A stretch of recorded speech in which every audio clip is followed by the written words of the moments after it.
Welcome friends, toppers club IAS academy के YouTube मंच पे आपका स्वागत है। और आज हम 20 प्रश्नों को हल करेंगे जो कि पीसीएस और आरओ और एआरओ की एग्जाम के लिए अत्यंत महत्वपूर्ण होंगे। चैनल पर बने रहिए, चैनल को सब्सक्राइब कीजिएगा और वीडियो को शुरू से लेकर एंड तक देखिएगा ताकि 20 जो प्रश्न हैं उन्हें आप समझ सकें और उनके बहुत महत्वपूर्ण अगर कोई बिंदु हैं तो उसे आप नोट कर सकें। चलिए पहला प्रश्न देखते हैं क्या है। पहला प्रश्न है, क्लाउडिया शीनबॉर्न अभी हाल ही में किस देश की राष्ट्रपति बनी है? अर्जेंटीना, चिली, मैक्सिको और कनाडा। तो ध्यान रखिएगा, जो मैक्सिको है यहां की जो अभी राष्ट्रपति बनाई गई है वो है क्लाउडिया शीनबॉर्न। बहुत महत्वपूर्ण है और मैक्सिको आपको जरूर याद रहना चाहिएगा क्योंकि मैक्सिको उत्तरी अमेरिका में यानी नॉर्थ अमेरिका में स्थित देश है और ये चांदी के उत्पादन में पहला स्थान रखता है। बात कर लेते हैं अर्जेंटीना की। तो अर्जेंटीना क्या है? Buenos Aires. यहाँ की राजधानी क्या है? ब्यूनस आयर्स है। और लिथियम के लिए इंपॉर्टेंट है, पेंटागोनिया का पठार यहां पर स्थित है। साथ ही अर्जेंटीना की अगर मैं बात करूं तो यहां पर एक घास के मैदान पाए जाते हैं, वो है पंपास। ये सारे पॉइंट आपके पूछे जा सकते हैं। कनाडा की राजधानी आपकी ओटावा है और विश्व का सबसे बड़ा देश तो आपका रूस है, लेकिन इसकी जो सीमा रेखा है वो सबसे ज्यादा अगर बात करें तो वो कनाडा की रहती है। बच्चे ये गलत मत कर दीजिएगा, छाप देना जब ये प्रश्न आए। तो ये क्लाउडिया शीनबॉर्न का तो आंसर क्या हो गया? सी हो गया, उसे कंफ्यूजन मत कर दीजिएगा। हल्ला टॉम शिरोटर किस देश की राष्ट्रपति चुनी गई है? हल्ला टॉम शिरोटर की बात करें तो ऑप्शन में कौन कौन से? आइसलैंड, फिनलैंड, जर्मनी और पोलैंड। इसकी जो राजधानी है वो है आइसलैंड। सॉरी, हल्ला जो टॉम शिरोटर किस देश की राष्ट्रपति चुनी गई है उसका राइट आंसर है वो ए ऑप्शन, वो है आइसलैंड। आइसलैंड की बात करें तो आइसलैंड यूरोपियन कंट्री है, ठीक है, और इसकी जो राजधानी है वो है रिक्जाविक। कौन सी है बच्चों? रिक्जाविक राजधानी है और ये विश्व की उत्तरतम राजधानी है। कैसी? उत्तरतम राजधानी है। इसके बाद किसी भी देश की जो राजधानी है वो नॉर्थ में नहीं पड़ती है और ये अटलांटिक महासागर में स्थित यूरोप का द्वीपीय देश है, ठीक है। आगे हम बात करें फिनलैंड, इसका राइट आंसर तो ए हो गया, लेकिन फिनलैंड को देख लें। फिनलैंड की राजधानी क्या है आपकी? हेलसिंकी है, ठीक है। और फिनलैंड को हजार झीलों की भूमि कहा जाता है। क्या कहा जाता है? हजार झीलों की भूमि कहा जाता है। जर्मनी राजधानी है बर्लिन और यहां से जो पूछा जाता है, बर्लिन जो है वो स्प्री नदी के किनारे स्थित है, ठीक है। और पोलैंड जिसकी राजधानी क्या है? वार्सा है। और अभी हाल ही में पोलैंड चर्चा में रहा कि पोलैंड ने अपनी जो सीमा है, जैसे ये मानो पोलैंड है और मानो ये पोलैंड है और इधर आपकी जो सीमा है वो बेलारूस के साथ में है और ये छोटी सी एक सीमा रूस के साथ भी है इधर। तो इसने रूस और बेलारूस की सीमा पर तारवाड़ी का काम स्टार्ट किया है क्योंकि तनाव चल रहा है इस वक्त यूक्रेन और रूस में। तो इसने अपनी सीमा को सुरक्षित करने के लिए, निगरानी रखने के लिए ये दोनों सीमाओं पर क्या कर दिया? तारवाड़ी आरंभ कर दी है। अभी हाल ही में चर्चा में रहा था, है ना। पोलैंड की राजधानी मैंने बता दी वार्सा है और ये विस्चुला नदी के किनारे है। किस नदी के किनारे है? विस्चुला नदी के किनारे स्थित है। बात करें प्रश्न संख्या 3 की, क्या कह रहा है? चर्चा में रहा दार ए सलाम बंदरगाह किस अफ्रीकी देश में स्थित है? अभी हाल ही में इस बंदरगाह को लेकर के अदानी पोर्ट ने, किसने? अदानी जो पोर्ट है, अदानी पोर्ट लिमिटेड ने 30 साल के लिए समझौता किया है। कितने के लिए? 30 साल के लिए समझौता किया है, इसीलिए ये सुर्खियों में बना हुआ था। इसका जो राइट आंसर है वो है आपका तंजानिया, ठीक है। कीनिया की बात कर लें, ये अफ्रीकन कंट्री है। नैरोबी क्या है? इसकी राजधानी है। तंजानिया की राजधानी डोडोमा है और बहरीन की राजधानी मनामा है। क्या है? मनामा है। चलिए आगे पॉइंट की बात करें तो प्रश्न संख्या 4 क्या कह रहा है, हाल ही में भारतीय मुक्केबाजी महासंघ ने विश्व मुक्केबाजी की सदस्यता ली है। विश्व मुक्केबाजी का मुख्यालय कहां स्थित है? वियना, न्यूयॉर्क, हेग और स्विट्जरलैंड। इसका जो राइट आंसर है बच्चों वो है स्विट्जरलैंड। कौन सा है? स्विट्जरलैंड।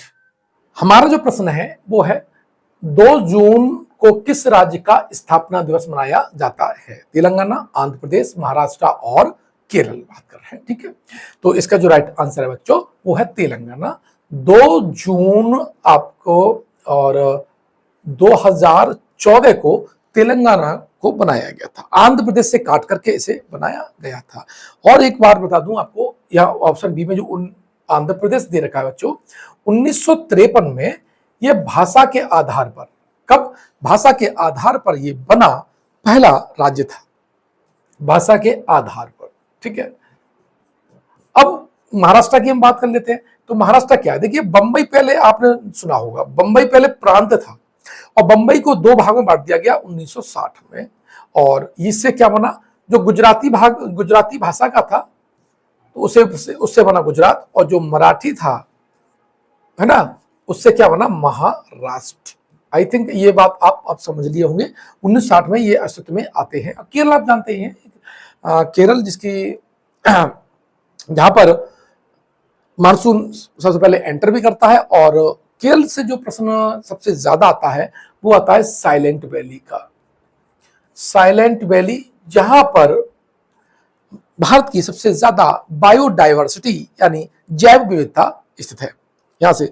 और केरल और एक के लिए प्रसिद्ध है, वो है थोरियम। किसके लिए?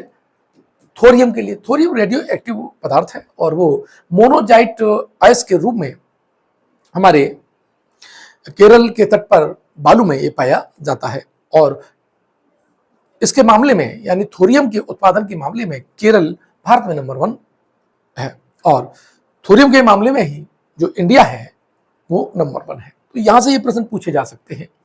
अब बात आई प्रश्न 6 की बात कर लेते हैं। तो देखिए क्या कह रहा है, कलाकार और पद्मश्री मुगनी चरण कुंवर का निधन हो गया है, इन्हें किस कला के लिए जाना जाता है? इसका जो राइट आंसर है बच्चों वो है आपका कठपुतली कला। कौन सा है? कठपुतली कला। हाल ही में किस संस्थान ने डीआरडीओ उद्योग अकेडमी उत्कृष्टता केंद्र की स्थापना की है? आईआईटी पुणे, आईआईटी खड़गपुर, इसका जो राइट आंसर है वो है आपका डी, क्या है? आईआईटी कानपुर, ठीक है। आगे चले तो क्वेश्चन नंबर 8। कभी कभी समाचारों में देखा जाता है कि प्रवाह पोर्टल है ना, वो किसके द्वारा लॉन्च किया गया है? मतलब समाचारों में अक्सर है, विशेष करके इकोनॉमिक्स के जो अखबार हैं या अर्थव्यवस्था वाला जो चैप्टर आता है, वो पेज जो आता है अखबारों में, वहां ये लगातार कुछ दिनों से चर्चा में था। तो ये क्या है? तो ये भारतीय रिजर्व बैंक का एक पोर्टल है। इसने भारतीय रिजर्व बैंक ने एक पोर्टल बनाया है, ठीक है। उसका नाम क्या है? प्रवाह है, ठीक। राइट आंसर क्या हो जाएगा? बी ऑप्शन हो जाएगा। प्रश्न संख्या 9 की हम बात कर लेते हैं। 9 क्या कह रहा है, अभी हाल ही में किस संगठन ने संयुक्त रूप से पीएचडी छात्रों के लिए बिम्स्टेक भारत समुद्री अनुसंधान नेटवर्क पहल शुरू की है? कौन सी? बिम्स्टेक भारत समुद्री अनुसंधान नेटवर्क जो पहल है। तो भारतीय विदेश मंत्रालय और बंगाली खाड़ी कार्यक्रम अंतर सरकारी संगठन, शिक्षा मंत्रालय और सार्क संगठन, नीति आयोग और केंद्रीय सांख्यिकी संगठन, गृह मंत्रालय और नीति आयोग। इसका बच्चों राइट आंसर है वो है आपका भारतीय विदेश और बंगाल की खाड़ी कार्यक्रम अंतर सरकारी संगठन, ठीक है। इसका जो राइट आंसर है वो है आपका ए ऑप्शन है। किस चिकित्सा संस्थान ने विश्व स्वास्थ्य संगठन द्वारा स्वास्थ्य संवर्धन के लिए 2024 नेल्सन मंडेला पुरस्कार जीता है?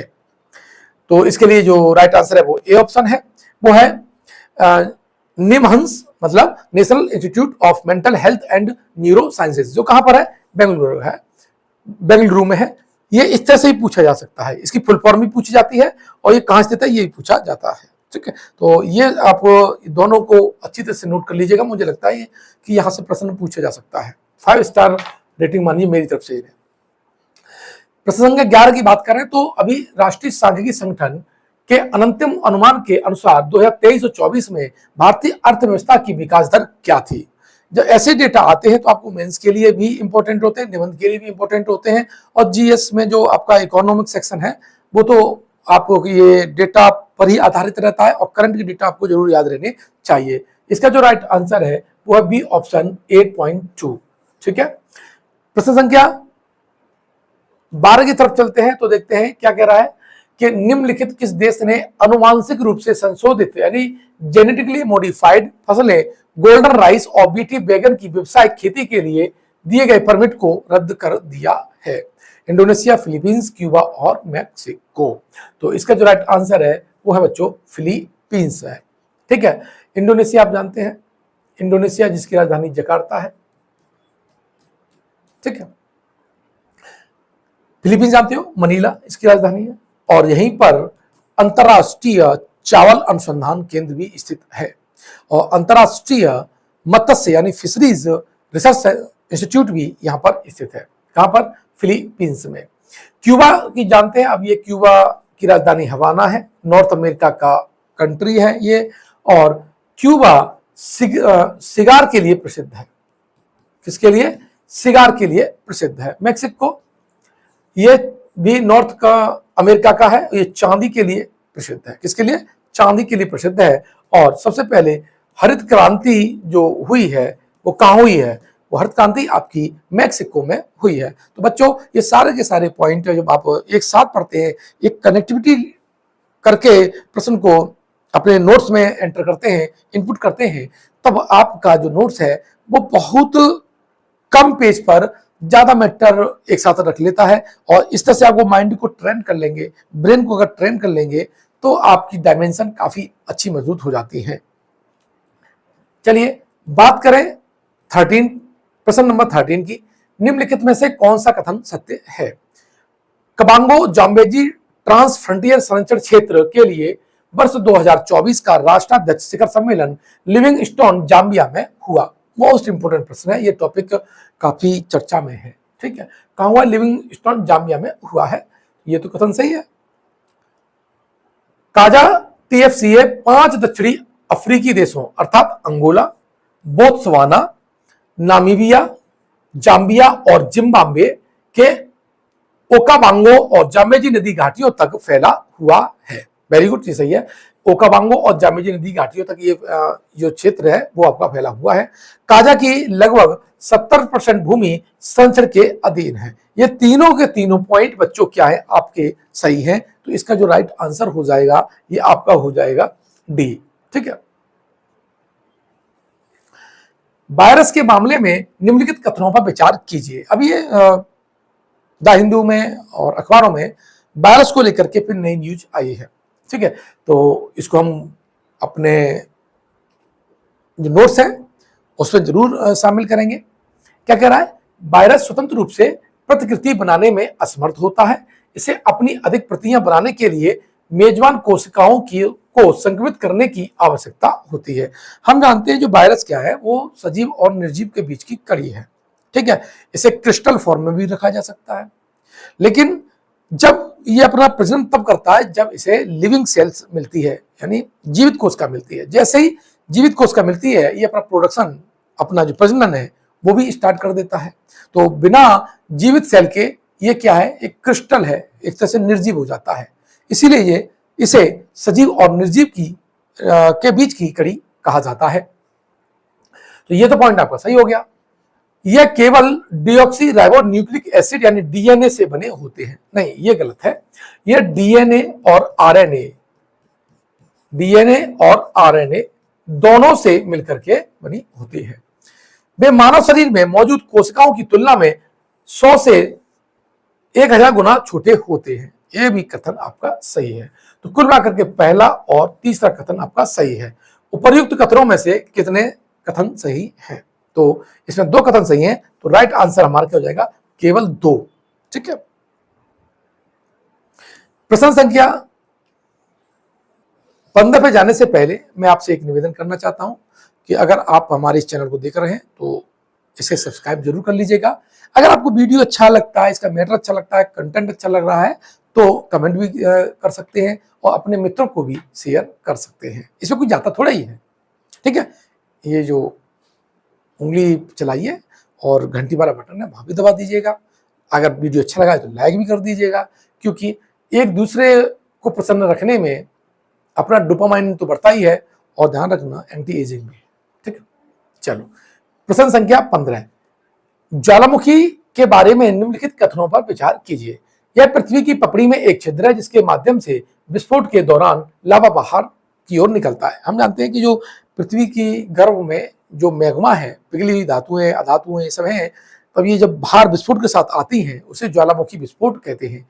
और ज्वालामुखी को क्या कहा जाता है? उसको कहा जाता है पृथ्वी का सेफ्टी वॉल्व। तो ये बात तो सही है। पहला जो कथन है कि जो एक छिद्र है जिसके माध्यम से विस्फोट के दौरान लावा बाहर की ओर निकलता है। ज्वालामुखी गतिविधि को एक बाह्यजात प्रक्रिया, बाह्य प्रक्रिया नहीं, ये गलत है, ये अंतर्जात प्रक्रिया है। कैसा? अंतर्जात, इनर फोर्सेस। ठीक है, तो इसका एक ही कथन सही है। तो उपयुक्त कथनों में से कौन सा सही है? तो ये वाला सही है आपका, तो कथन एक, तो केवल एक कथन आपका सही है। ठीक है, अब देखिए प्रश्न संख्या 16 की बात कर लेते हैं कि निम्नलिखित में से कौन ओपेक प्लस का सदस्य नहीं है? रूस, संयुक्त राज्य अमेरिका, दक्षिणी सूडान और मलेशिया। हम जानते हैं ये जो ऑयल जो उत्पादन वाली कंट्री है ना, उनका ये समूह है ओपेक। 1960 में इसका गठन हुआ था और इसमें यानी ओपेक प्लस की मैं बात करूं तो इसमें संयुक्त राज्य अमेरिका शामिल नहीं है। अब प्रश्न संख्या 17 इसलिए इंपॉर्टेंट है कि अभी हमारे जो नरेंद्र मोदी जी हैं, प्रधानमंत्री हैं, ये वहां पर गए, उन्होंने ध्यान किया था, तो ये चर्चा में है। तो आपको भी इस यहाँ से आने वाले प्रश्न को समझना चाहिए, हो सकता आ भी जाए, सूचनाओं को जरूर इकट्ठा करना चाहिए। स्वामी विवेकानंद के बारे में निम्नलिखित कथनों पर विचार कीजिए। उन्होंने वर्ष 1897 में 97 में वेदांत शिक्षाओं के प्रचार में बच्चों को प्रशिक्षित करने के लिए रामकृष्ण मिशन की स्थापना की। बात सही है। 1897 में बेलूर मठ में इन्होंने क्या किया है? रामकृष्ण मिशन की स्थापना की थी। नेताजी सुभाष चंद्र बोस ने विवेकानंद को आधुनिक भारत का निर्माता कहा था। बात सही है, ये भी है कि आधुनिक भारत का जो निर्माता है ये विवेकानंद को नेताजी सुभाष चंद्र बोस ने कहा था। यानी 2 पॉइंट आपके सही हो गए। तीसरे पॉइंट को भी हम जांच लेते हैं। स्वामी विवेकानंद की जयंती को हर साल राष्ट्रीय युवा दिवस के रूप में मनाया जाता है। सही है, 12 जनवरी को। तो इसके क्या है, कितने सही हैं? तो सभी तीनों कथन आपके क्या हो जाएंगे? सही हो जाएंगे। तो स्वामी विवेकानंद के बारे में आपको बहुत ज्यादा जानना भी चाहिए। स्वामी विवेकानंद ने रामकृष्ण मिशन की स्थापना की। शिकागो में 1893 में विश्व धर्म संसद को संबोधित किया, बहुत इंपॉर्टेंट है ना। न्यूयॉर्क में वेदांत सोसाइटी की भी स्थापना की है। स्वामी विवेकानंद की अगर बात की जाए तो इनके जो बचपन का जो नाम है वो नरेंद्र था। क्या था? नरेंद्र था। और इनके जो गुरुजी थे उनका नाम था स्वामी रामकृष्ण परमहंस। अच्छे गुरु के अच्छे शिष्य इस देश में हमेशा होते रहे हैं। अब प्रश्न संख्या 18 की ओर चले तो देखिए क्या कह रहा है प्रश्न संख्या 18। निम्नलिखित में कौन से देश कबांगो जाम्बेजी ट्रांस फ्रंटियर संचर क्षेत्र यानी काजा TFCA के सदस्य हैं? नामीबिया, जाम्बिया, जिम्बाब्वे और दक्षिण अफ्रीका। ठीक है, तो देखिए नामीबिया है, जाम्बिया है, जिम्बाब्वे है, तो ये 3 तो गए। इसमें दक्षिण अफ्रीका नहीं है, तो इसका जो राइट आंसर हो जाएगा वो आपका सी हो जाएगा। इसके अलावा की बात करें तो यहां पर अंगोला भी आता है, इसमें बोत्सवाना भी आता है। ठीक है, तो ये एक और कंट्री है, तो आपको याद होना चाहिए जो काजा TFCA के कौन कौन सदस्य राष्ट्र हैं। इंपॉर्टेंट है साल के लिए। प्रश्न संख्या 19 की तरफ चले। निम्नलिखित कथनों पर विचार कीजिए। भारत ने ताइवान एथलेटिक्स ओपन 2024 में 7 पदक जीते हैं। ये भी आपका कथन सही है। अभी जो हमारा जो ताइवान एथलेटिक्स ओपन 2024 में भारत का जो प्रदर्शन है वो काफी अच्छा रहा है। 7 पदक जीते हैं, ये कथन सही है।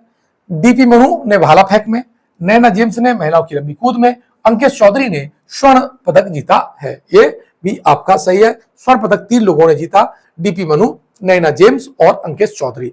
तीसरे की बात करें तो सोमनाथ चौहान, देव मीणा, नित्या रामराज और बीके बिस्मैया ने इस प्रतियोगिता में ब्रॉन्ज मेडल अर्थात कांस्य पदक जीता है। तो ये तीनों जो प्रश्न, जो तीनों जो कथन है बच्चों, वो क्या है, सही है। इस तरह उपयुक्त सभी कथन सत्य पूछा है तो उपयुक्त सभी वाला ऑप्शन है वो ठीक हो जाएगा। अब अंतिम प्रश्न है 20वां। हाल ही में इस देश ने एक महत्वपूर्ण कैटलन एमनेस्टी बिल को मंजूरी दी है, जो प्रधानमंत्री के कार्यकाल को फिर से परिभाषित करने के लिए तैयार है। तो स्पेन, फ्रांस, मोरक्को और पुर्तगाल, इसका जो राइट आंसर है वो है स्पेन। ठीक है, स्पेन के में ये बिल आया है और जो आपके प्रधानमंत्री का जो कार्यकाल है उसको लेकर के इसमें चेंजेस लिखे हुए हैं, चर्चा में है, इसलिए आपसे पूछा ये जा सकता है। उत्तर देखने के लिए देखिए YouTube चैनल, ये मैंने बताया था, जो मैंने आज जो टेस्ट लिया था ये उसी का आंसर है, तो वो मैंने जानकारी दी है। टॉपर्स क्लब IAS एकेडमी और 5 जून करंट अफेयर्स का है, उसका ये आंसर था। यानी 5 जून को जो टेस्ट लिया था मैंने ग्रुप में, आज उसका आंसर है। ठीक है, वीडियो कैसा लगा आप मुझे जरूर बताइएगा। डेली क्विज में लेके आ रहा हूँ, डेली आपके पास मैटर पहुंच रहा है। अगर आपने अभी तक हमारे टेलीग्राम चैनल को ज्वाइन नहीं किया है तो टेलीग्राम ग्रुप को ज्वाइन कर लीजिएगा, वहाँ इसकी लिंक मिलती रहती है और जो टेस्ट होता है फिर मैं उसका वीडियो बनाता हूँ और आपको जो थ्योरी वाला पोर्शन है PDF की फॉर्मेट में आपको मिल जाता है टेलीग्राम ग्रुप में हमारा प्रश्न पत्र। मुझे आशा है कि आपको अच्छा लगा होगा। अगर कोई सुझाव हो तो मुझे कमेंट बॉक्स में जरूर लिखकर भेजिए। मिलते हैं नेक्स्ट वीडियो में, धन्यवाद।